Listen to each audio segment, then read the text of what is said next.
Warning: our YouTube channel and its videos may contain scenes, language, and content that may not be appropriate for all audiences.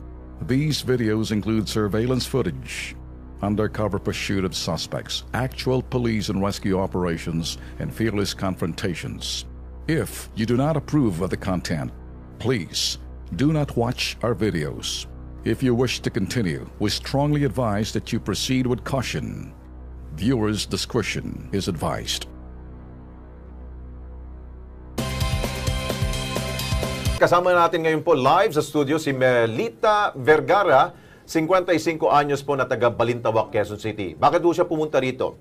Nais po niyang humingi ng saklolo dahil po ang kanya pong 28 anyos na anak na isa pong Overseas Filipino Workers o OFW mula po sa Kuwait na si Kay Ann Vergara gusto manong asawahin ng kanyang amo. Ang pobre, nakaranas din daw ho ng pambubugbog. Naku po. So, panoorin po natin ang video po ito ni Kay Ann Vergara. Sir Ben, Sir Tulpo, humingi po ako ng tulong sa inyo. Nandito po ako ngayon sa Kuwait.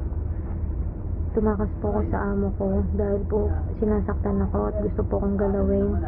Gusto niya po akong buntisin. Ilang beses niya na pong ginagawa. 3 buwan po ako na natili sa kanila. Ilang beses po niya pinagtangkaan ako pero po tumatanggi po ako. Yan po si Kay Ann Vergara at ang kanyang nanay ho'y nandito, si Ma'am Melita. Aling Melita, kailan ho niya sinabi sa inyo na may problema na ho siya doon sa employer ho niya? Noong pong December. Okay. Ano daw ginagawa sa kanya ho? Ang gusto raw pong mangyari sa kanya ay asawahin siya, tapos iuwi siya ng Pinas pagbuntis na. Naku. Yun po ang sabi sa kanya. Ayaw po niyang pumayag. Sinabihan ko rin po siya na huwag kang papayag sa gusto niya. Hindi ka naman pumunta dyan para maging prostitute. Pumunta ka dyan para magtrabaho, para matulungan mo kami, para matulungan mo ang pamilya mo. Hindi ko naman akalain na magkakaganyan ka. Sabi ko ganun sa kanya. Ngayon, lagi daw po, pagka nakainom, pinipilit po siya laging galawin. Tumatanggi po yung anak ko. Kaya po siya nagagalit. Ngayon po, inalok na naman daw po siya kagabi ng 4K na magpapadala sa amin. Hinihingi yung slit niya para makapagpadala sa amin ng pera. Hindi po siya pumayag. Binugbog na naman po siya kagabi. Dahil po sa ayaw niya talagang pumayag na magpagamit. So never naman ho siya talagang nagalaw? Hindi raw po, dahil nga po sa pagtanggi niya. Mabuti naman ho yun. Opo.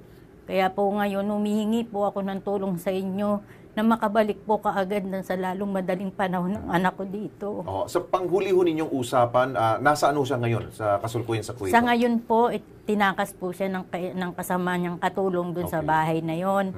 Ngayon po, nandun po siya sa kaibigan niyang si Henry para idalhin siya sa embassy.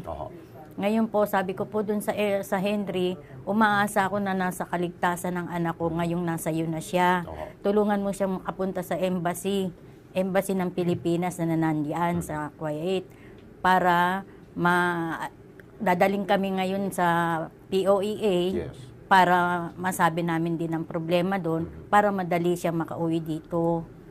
Pero sa ngayon ho, iligtas ho siya ngayon. Sa ngayon Henry po, ho, no? opo. Kababayan ho natin ho yun. Opo. Isa po siyang Pilipino. Opo. Okay, pero meron na ba ho bang communication ang embahada ho natin, pati si Kay Ann? Wala pa ho?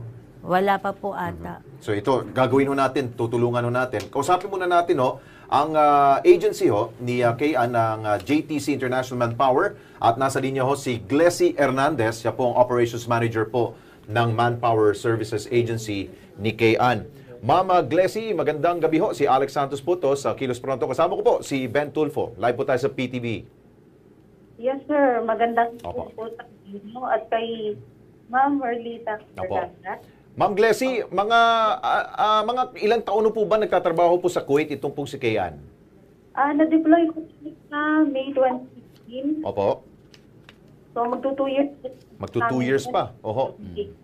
Okay, sa ngayon po, meron pong sinasabi yung nanay ho niya dito na medyo delikado ho ang sitwasyon po ng kanya pong anak dahil meron pala hong mukhang halimaw yung kanya employer ho. Mukhang gusto ho siyang angkinin eh. Ano pwede hong gawin ho ng ahensya ho? Opo, siyempre po, yung case po is hindi natin pwedeng payagan. So, may communication po kami sa mga diniploy namin through Facebook. At si Ann po is, na-check po namin din sa Facebook Messenger namin na may consistent communication kami since July 2015 up to May 2016. At wala po nare-receive na complaint na gusto siyang asawa. Hindi po namin nalaman yun. Pero lagi namin siyang kinukumusta. At ako po Ganito, Ma'am Glessy, gusto ho ng nanay, pati ho ni Kay-Ann, gusto na ho niyang umuwi para masiguro po yung kaligtasan ho niya dahil delikado ho doon po ngayon sa Kuwait. Ano pong pwede magawa ho ng ating pong, inyo pong agency para matulungan po? Pwede ba ho kayo mag-provide ho ng kanya pong pamasahe para makauwi kagad ho? Yes naman, sir. Kayang-kaya po namin yan. Kahit po hindi lumapit si Ma'am Melita. dyan sa office nyo. Kahit directly po, welcome na welcome po siya dito sa office. Okay. At tutulungan po namin, of course, kasi responsibility po namin yan sa aming mga aplikante. Okay, sige. Okay, meron hong pangako ang inyo pong agency. Siguro, Melita, okay ba sa iyo? At pupuntahan na siguro ninyo yung agency at hanapin niyo po si Glessy. Siguro, no? Opo. Meron lang po akong tanong. Sige po. Ngayon po, yung mga gamit po ng anak ko, naiwan po dun sa amo niya. Kinuha po ng amo niya yung kanyang mga private na gamit. Inilagay daw po sa vault. Mga importante daw po yun. Pero yung pasaporte, hawak ko pa niyo? Wala po, kinuha rin po ng amo niya. Okay. Tapos po yung cellphone niya, binasag. Kaya hindi po namin siya makausap ngayon.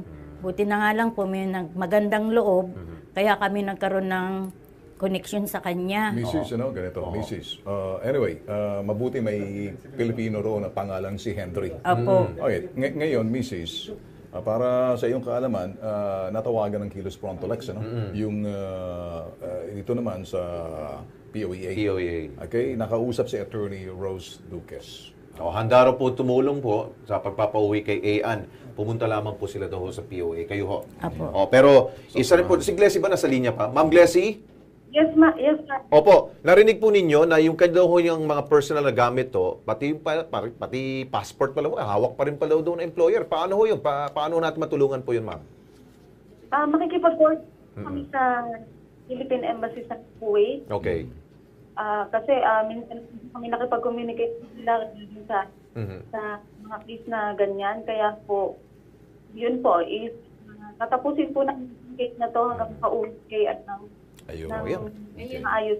Meron pa po akong tanong. Ngayon po, nadadaling siya sa embassy. Ano po ang assurance namin na hindi na siya makukuha doon? Anyway, papasok na rito yung POEA, POEA. Papasok ng gobyerno natin. Sa pamamagitan nun sa embahada, safe na ho siya roon kasi may problema ho rito eh. So pag ang gobyerno sa gobyerno, ang agency makipagtulungan siguro sa pamasahe na lang. At mabuti matutulong.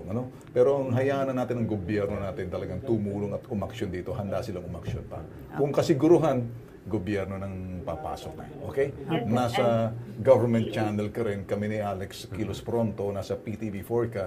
Ahensya ng pamahalaan yun. Mas madali para sa amin. Opo. Okay? Marami pong salamat sa Okay, Ma'am Glessy, thank you so much po sa inyong oras po dito sa Kilos Pronto, ma'am. Opo. Thank you, ma'am. Thank you. Ma'am Melita, thank you rin. Steady lang po kayo, ma'am. Okay. Nasagot na ba lahat sa'yo? Okay ka na? Okay, mas maganda na medyo panatag ng loob. kinakabahan kasi si Ma'am Melita dahil nga kanina meron tayong kababayan na na-execute. Isa pong Pilipinang OFW dyan po sa Kuwait kaya medyo ang sitwasyon ngayon doon. Alright.